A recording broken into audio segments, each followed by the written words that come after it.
Hi guys, welcome to Whisky Web Wednesday. Leon here, and it's time to celebrate. Scotland have just beaten England again.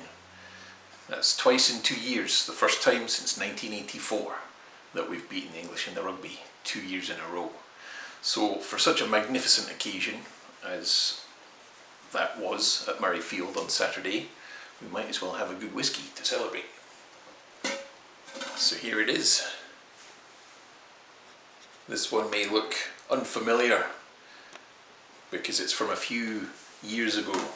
It's Bruichladdich, an Islay malt, and this was distilled in 1989, and it's a single cask from Bruichladdich. And this one was a Guigal Hermitage Blanc Cask finish. So there's a bit of wine influence there. And this was a truly exceptional bottling, selected and handcrafted by Jim McEwan. So we're going back to the days when Jim McEwan was at Bruichladdich and he hand selected this cask for bottling.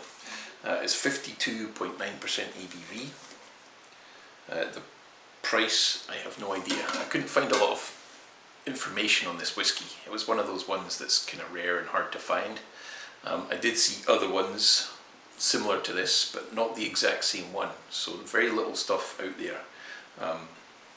But I've got this philosophy: when you're opening whiskey, always open it first and then check the price, because you never want to let the price put you off opening it, because at the end of the day, whiskey is there to be enjoyed, consumed, not collect dust on the shelf. So yeah, even if it is a lot, then I don't mind. Scotland beat England, so it's worth it. So let's see what we got in here.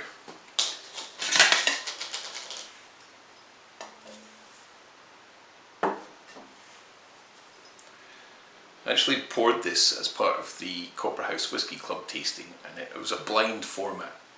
So all the whiskies were tasted blind, and this actually came out on top. It beat the other whiskies that were there, including Glenallachie 12, Johnnie Walker, Green Label, Smoke Point from Shelter Point. So pretty strong competition, and this came out on top. And I think there's a lot of the kind of older, richer notes in this whiskey from those older days of production. So this was actually back when Invergordon owned Bruichladdich. So this is, I think, 1989, Invergordon owned it, and then in 1993, White and Mackay ended up acquiring it through a merger. And then in 1995, I believe, or was it 97, it was closed. So it's kind of mothballed for a few years before it was reopened in 2001 under new ownership. I think they paid £6 million at the time, and then punted it on to Remy Cointreau a few years later for £58 million.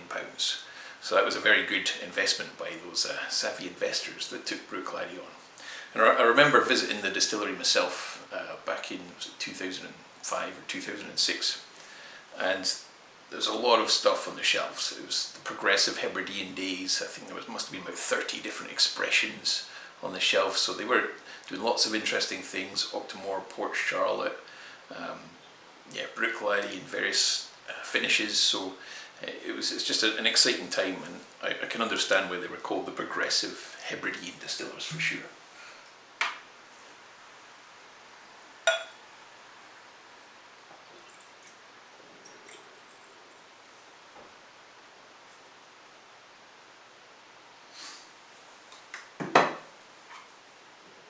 Yeah, the cork was a little gone. So this is an 18-year-old whiskey, and I actually noticed that the level had dropped a little in the bottle. So I think there was almost like a little bit of evaporation through the cork or through the seal. So I thought, okay, I better open it as well before the angels take any more.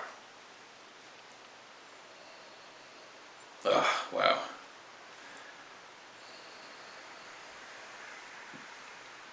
If you think boat shed, there's an old wooden boat and there's somebody lacquering the boat. You got that varnishy, acetone, woody smell. But it's old wood. It's not a fresh, young oak. This is like an old mahogany.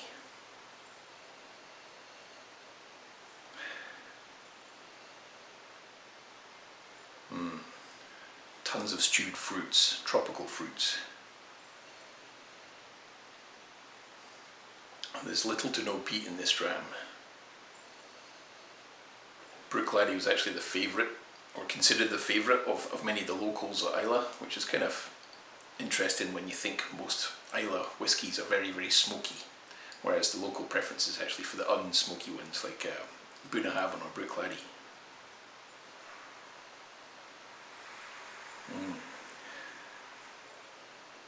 There's sherbet UFOs. I'm not sure if you remember these sweets, but there was like these little icing paper sweets with sherbet inside them, shaped like a UFO, and it's just bringing me back to those days.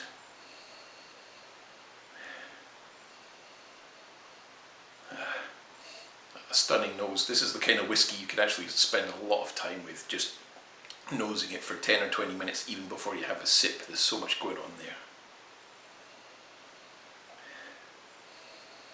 There's no astringency or off notes, just a beautiful balance of flavours, rich, robust, and even at 52.9% it's not too prickly either.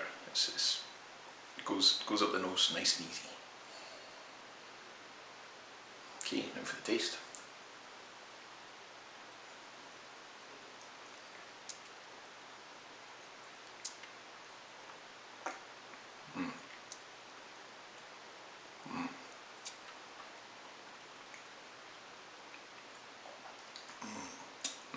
Oh wow. Starts off good, just keeps getting better. Builds and builds and builds. Salty sea spray, salted caramel, that's what I'm getting on the palate. That hard, brittle caramel that you can break. Bit of pepperiness as well. The stewed fruits are still there. Slightly drying on the finish. Starts off juicy, oily, but at the end a little bit of drying. Let's try a touch of water.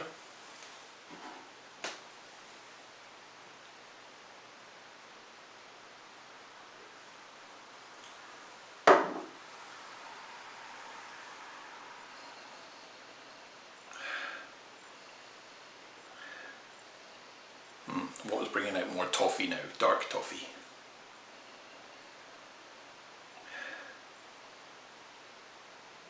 This dram really takes you on a journey. If you're ever lucky enough to try one of these, just consider yourself blessed, because this is a superb whiskey from an older bygone era, old Invergordon Bruichladdich, so to speak. Fantastic single cask. I'm not sure how many bottles were in this single cask, it doesn't say anywhere on the label, but I would imagine probably not more than 300, or certainly not more than 350. So who knows how much stuff there is out of this. This has been in the bottle now for a good almost 10 to 15 years.